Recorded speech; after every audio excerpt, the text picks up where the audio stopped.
Hi Ramadan Kareem. എല്ലാവർക്കും എന്തൊക്കെയുണ്ട് വിശേഷങ്ങൾ? നമ്മളിവിടെ നല്ല ചൂടാട്ടോ. നോമ്പാകുമ്പോൾ വൈകുന്നേരം എന്തുണ്ടാക്കണം എന്നുള്ളൊരു വിചാരമാണ് എല്ലാ ദിവസവും. അപ്പോൾ ഇന്ന് നമുക്ക് നല്ല തലശ്ശേരി ചിക്കൻ ദം ബിരിയാണിയാണ്.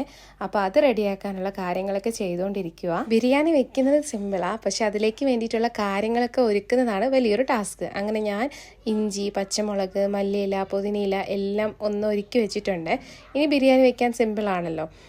ബിരിയാണിയുടെ ഡീറ്റെയിൽ റെസിപ്പി നമ്മുടെ ചാനലിൽ ഞാൻ അപ്ലോഡ് ചെയ്തിട്ടുണ്ട്. പിന്നെ കൂടെ നല്ലൊരു സാലഡും കൂടി റെഡിയാക്കിയിട്ടുണ്ട്. നല്ല ടേസ്റ്റി ആയിട്ടുള്ളൊരു സാലഡാട്ടോ. നമ്മുടെ തക്കാളിയും ക്യാരറ്റും ഉള്ളിയൊക്കെ വെച്ച്, പിന്നെ നമ്മൾ ഗീ റൈസ് വെച്ചിട്ട് വറ്റിച്ചെടുത്താട്ടോ ബിരിയാണി ഉണ്ടാക്കുന്നത്. പിന്നെ മസാല ഒക്കെ അടിപൊളി ടേസ്റ്റാണ്. നമ്മുടെ ബിരിയാണിയിലേക്ക് വേണ്ടിയിട്ടുള്ള മസാല റെഡിയായി, ചോറ് റെഡിയായി, പിന്നെ അണ്ടിപ്പരിപ്പും കിസ്മിസ് സവാളയും അതും ഫ്രൈ ചെയ്ത് വെച്ചിട്ടുണ്ട്. അതിൻ്റെ ഇടയിൽ ജ്യൂസൊക്കെ അടിച്ചെടുക്കുന്നുണ്ട്. എനിക്ക് ഭയങ്കര ഇഷ്ടമാട്ടോ ഇങ്ങനെ ദമ്മിടുന്ന ആ ഒരു പ്രോസസ്സ്. നമ്മളിവിടെ ലെയർ ആയിട്ടാട്ടോ ദമ്മിടുന്നത്. പിന്നെ ഇന്ന് നമ്മുടെ മുട്ടച്ചമ്മന്തി ഉണ്ടല്ലോ, ഭയങ്കര ടേസ്റ്റാണ്. ഇവിടെ എല്ലാവർക്കും നല്ല ഇഷ്ടമായതുകൊണ്ട് ഇന്ന് വീണ്ടും മുട്ടച്ചമ്മന്തി ഉണ്ടാക്കിയിട്ടുണ്ട്. അപ്പോൾ ഇത്രയൊക്കെ ആട്ടോ ഇന്നത്തെ വിശേഷം.